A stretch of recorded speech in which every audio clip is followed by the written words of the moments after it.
নমস্কার বন্ধুরা, আমি খুশি। কেমন আছো তোমরা সবাই? আশা করছি সবাই ভালো আছো, সুস্থ আছো। আমিও বেশ আছি। আমার নতুন একটি ব্লগে তোমাদের সবাইকে অনেক অনেক স্বাগত জানাই।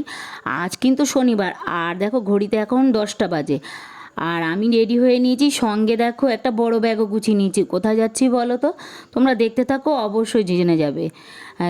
চলে এলাম কিন্তু, এই দেখো চলে এলাম কিন্তু বাবার বাড়ি। আর দেখো আমার ছোট বোন আর বোনের মেয়েও বসে আছে। আমরা একটু আলোচনা করে তারপর আমি আর আমার বোনের মেয়ে বাজারের দিকে গেলাম কিছু জিনিস আনতে।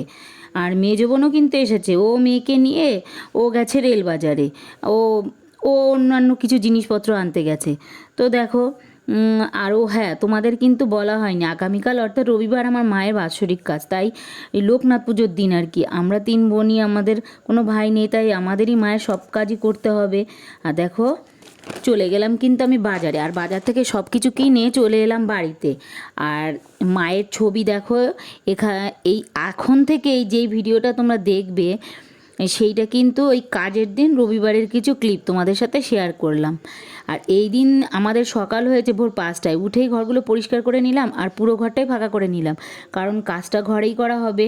বাইরের জায়গা অল্প করা, যেহেতু হঠাৎ বৃষ্টি টিষ্টি আসতে পারে, সেই জন্য ঘরেতেই করা হয়েছে।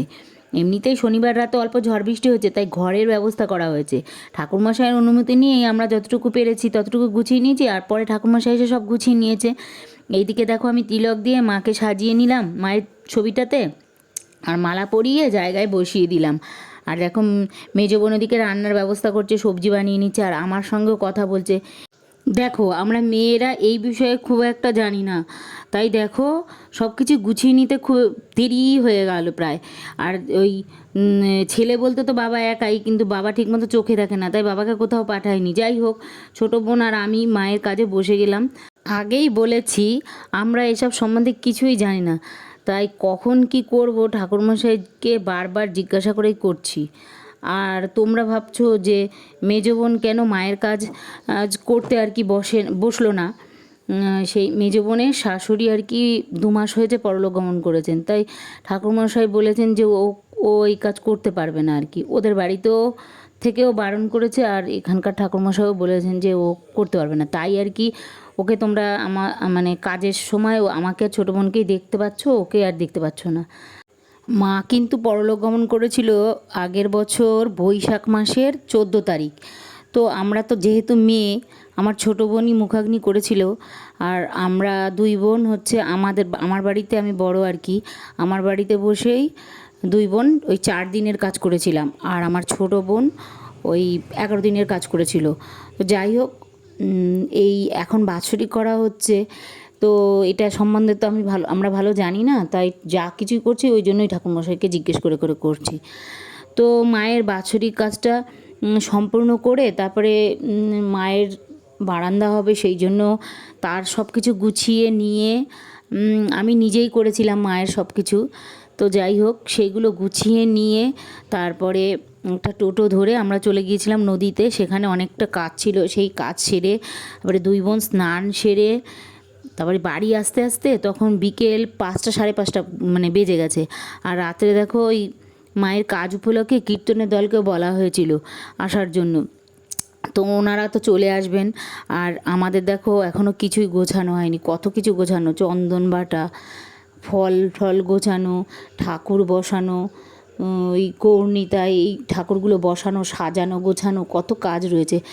আসন টাসন বার করা, তারপরে ঘরে মেঝেতে ভালো করে কিছু পেতে দেওয়া, এইগুলো সব কাজ রয়েছে। আমরা কিছুই এখনও করতে পারিনি।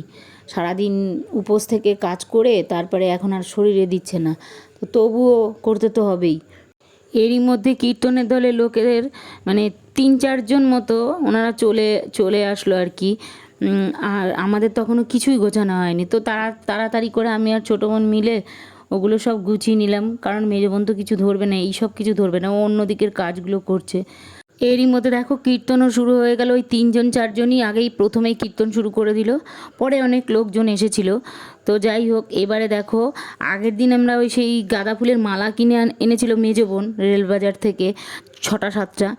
আর পরের দিন দেখো ওই যে লোকনাথ পুজো, ওই জন্য জানি মালা পাওয়া যাবে না, ফুলের মালা, গাঁদা ফুলের মালা, তাই আগের দিনই কেনা হয়েছিল। ওই মালাগুলো কেমন হয়ে গেছে, পরের দিন সন্ধেবেলা না কীর্তন হচ্ছে, তো তাই জন্য মালাগুলো কেমন কালো কালো টাইপের হয়ে গেছে। তো ওই সুতলির থেকে মালা আমরা সুতোর মধ্যে যখন পরাচ্ছি আমি আর ছোটো বোন, তখন কতগুলো মালা মানে ছিটে ছিটে পড়ে যাচ্ছে, ফুল আর কি। আর মানে ওইভাবেই গেঁথে এই দেখো আমরা মালা গেঁথেছি কীভাবে, ছোট ছোট হয়ে গেছে, ফুল অল্প হয়ে গেছে যেহেতু। এই মালা গাঁথতে আমরা হিমশিম খেয়ে গেছি, কখনো তো এইভাবে সুতির থেকে সুতো আনিনি, বুঝিও না। যাই হোক ওনারা একজন একটা দেখিয়ে দিয়েছে, তারপরে আমরা ওই মালা গাঁথতে বসেছি। তো কোনো রকম মালা গেঁথেছি, যাই হোক মালা গেঁথে ওনাদেরকে দিয়েও দিয়েছি। আর ওনারা দেখো মালা পরেও নিয়েছে। মালা যদিও একটু কমই হয়েছিল, কারণ ফুল পচা বেরিয়েছিল অনেকগুলো, তো সবার হয়নি। তো কয়েকজনের হয়েছে, 4টে মতো মালা হয়েছে আর কি। তাই ওনাদেরকে তাই দেওয়া হলো। আর দেখো বাচ্চা পার্টিরা ওরা কীর্তনের ধারে কাছেও যাচ্ছে না। যদিও এর মধ্যে বড়টা কিছুক্ষণ কীর্তন শুনেছিল, ওরা দেখো সব কটা লুডো খেলতে ব্যস্ত হয়ে গেছে অন্য ঘরের মধ্যে। আর ওই দিকে কীর্তন হচ্ছে, আমি আর বাবা সবাই কীর্তন শুনছি। আর দেখো কীর্তনের লোকেরা সেবা করবেন, আর অন্যান্য লোকেরাও যারা কীর্তন শুনতে আসবেন তারাও তো সেবা করবেন। আর নিমন্ত্রিত যারা আছেন তারাও সেই সব মানুষরাও সেবা করবেন। তাই জন্য ব্যবস্থা করা হয়েছিল সেই সব খাবার দাবারগুলো নিরামিষ ক্যাটারিংয়ের লোকেরা আর কি ইতিমধ্যে দিয়ে গেছে। আর সেইগুলো নিয়েই ছোটো বোন আর মেজো বোন আর আমাদের একটা ভাই আছে, ওই ভাই গুছিয়ে নিচ্ছিল। কীর্তন প্রায় শেষের দিকেই আরতি করছিলেন। আর দেখো মানে আমরা বড় করে কিছুই করতে পারিনি, যৎসামান্যভাবে যেইটুকুই পেরেছি সেইটুকুই করেছি। আর মানে মাঝখানে একবার চা সেবা করেছিলেন ওনারা। আর হচ্ছে শেষে আরতি শেষে তারপরে সকলে প্রসাদ মানে খেয়ে, তারপরে বা যেটাই বলো না কেন তোমরা, প্রসাদ সেবা করে তারপরে হচ্ছে যেই খাবারটা আনা হয়েছিল সেটাও খেয়ে তারপরে ঘর পাকা করে চলে গেলেন।